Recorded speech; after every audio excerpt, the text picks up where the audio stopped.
You're watching Newsday TV. Thanks for joining us. I'm Ken Bufa. A vote to end the government shutdown has failed in the Senate.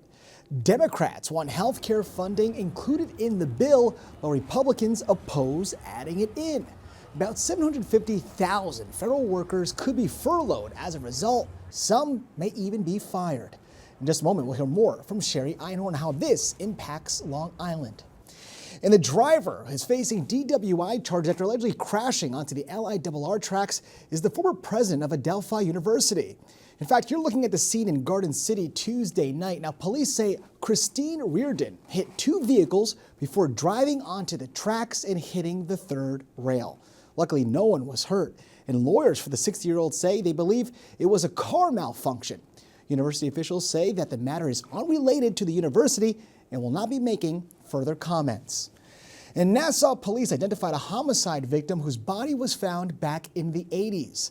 Police say Susan Mann of Queens was 15 years old when she went missing. Her body was discovered in a dumpster in Freeport in 1982. Investigators are asking anyone with information about this case to call Nassau Crime Stoppers at 800-244-TIPS. An environmental advocate, Jane Goodall, has died. The Jane Goodall Institute says she passed of natural causes. The environmentalist was on a speaking tour in California. Now, Goodall was known for her studies on chimpanzees and spent decades devoted to education. She was 91 years old. And first in Newsday, a Long Island Chick-fil-A restaurant that was approved 3 years ago still has not been built. The proposal was to build it on Montauk Highway in West Babylon at the site of a former Payless. The plan was first approved in 2022, and an expanded plan was approved just last month. Both town and restaurant officials could not provide a reason for the delay or an opening date.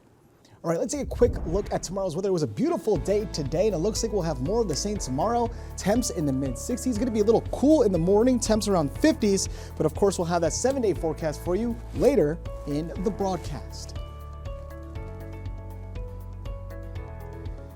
Day one of the government shutdown is coming to a close. Sherry Einhorn shows us the impact here on Long Island. Doors opened on time at the Social Security office in Patchogue, even though the federal government officially shut down at 12:01 Wednesday morning after Congress couldn't reach a deal on funding. It went very smoothly. You don't notice anything like the government's shutdown. I don't think it affected anything yet. Services considered essential remain open, but people told us it's hard to tell exactly what that means, which had those folks with morning appointments here worried. Konstantin Kropachev took the train out from Brooklyn. I think it will make a lot of problem to people who need attend Social Security. In the meantime, Long Islanders say they are watching and waiting, hoping that politicians on all sides can finally work together to come to a deal. We pay the price for their being able to not cooperate with each other. As everything gets tied up, the little people always get hit. It's not, there's guys in those seats don't know what it is to be hit with what's going on. They have no clue. No clue. There are several Long Island locations bracing for what could come next. Cold Spring Harbor Laboratory tells us it's a 501c3 nonprofit with diverse funding mechanisms, enabling us to continue our mission uninterrupted.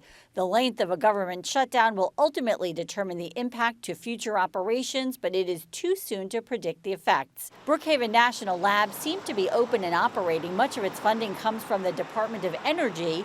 The agency has a plan to use money left over from previous years until new funding comes through. Several locations run by the National Park Service were closed on day one of the shutdown, the agency telling us critical functions that protect life, property, and public health will remain in place, including visitor access in many locations, law enforcement, and emergency response. For Newsday TV, I'm Sherry Einhorn. Now, experts say new tariffs are leaving some Long Islanders with uncertainty. Newsday's economic reporter James Medore explains. We have a series of new tariffs that some of them are taking place today.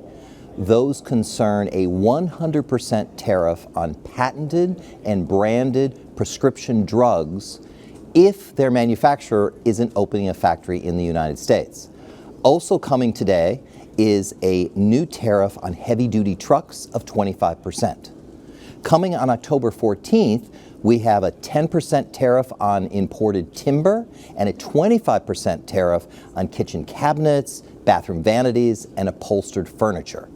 So what does that mean? That means Long Islanders and Americans across the country are going to see higher prices when they buy something.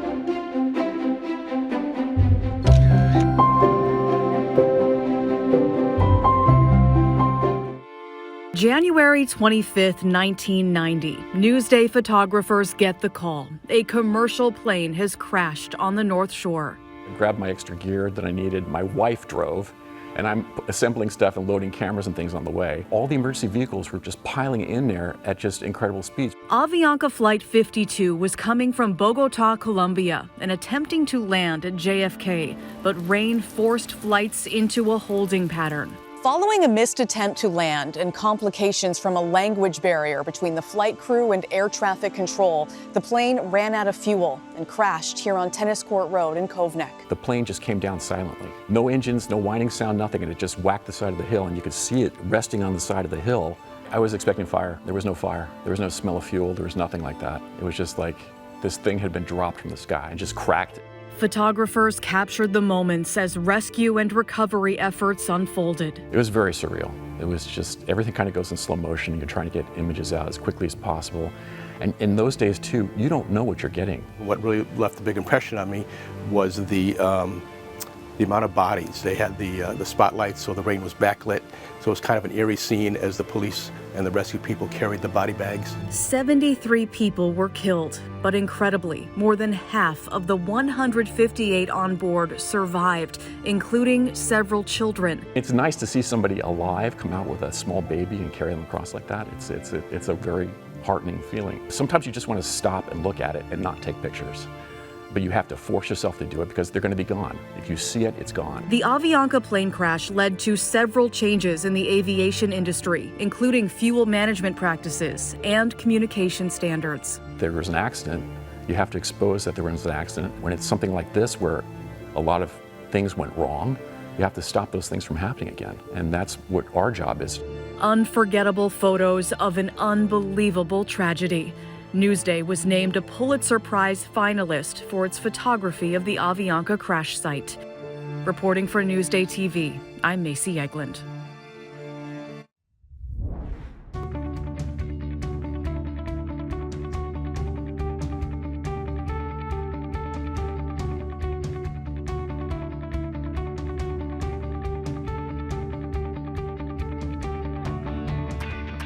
Here at Buckbrook Alpacas in Roscoe, making friends is easy, and it tickles. Up in the Catskills, this alpaca farm promises soft fur, baby alpacas, and big smiles. We have 129 alpacas right now, 22 babies born this year. We have a bottle baby that is due for a bottle right now if you would like to give the baby a bottle. Absolutely, yeah, can't say no to that. You can pet, feed, and hang out with the herd. How old is she? She's about a month, I think. A month old, aw. They get big fast though. Yes, they grow like weeds. You can even take them for a walk. Hissy is 5 months old and Ayla is 4 months old. Wow. They are so big for being that little. Not ready to say goodbye? You don't have to. Yes, you can actually stay the night right above the alpacas. The loft-turned-Airbnb sleeps 6 with alpaca decor everywhere you look. And on your way out, don't miss the shop, filled with gifts as soft as the alpacas themselves. All the products down in our store either come from artisans in Peru or they're made from our alpacas right here on this farm. Just down the road, Roscoe Brewing Company pours craft beers in a space decked out with trout-themed decor, perfect for a bite, a brew, and games. From the alpacas to the ales, this small town proves it's got plenty of flavor worth savoring for everybody. For Newsday TV, I'm Carissa Kelman. Looks like a fun time. All right, let's take a closer look at your 7-day forecast, shall we? And again, we have some beautiful weather coming up, except for Wednesday. We'll get to there. As you can see, we're dipping below 80s pretty much for the next 6 days. We'll have that 80-degree temps on Tuesday, but there isn't rain in sight until we get to Wednesday. But take a look at the weekend. Looks great, looks sunny, head outside.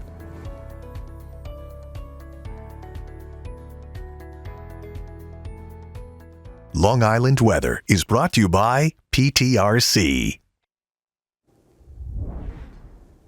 For more on the stories you've seen here today, head over to Newsday.com. Click Get More below the Newsday TV video box. I'm Ken Buffa. Thank you so much for watching. More news coming up.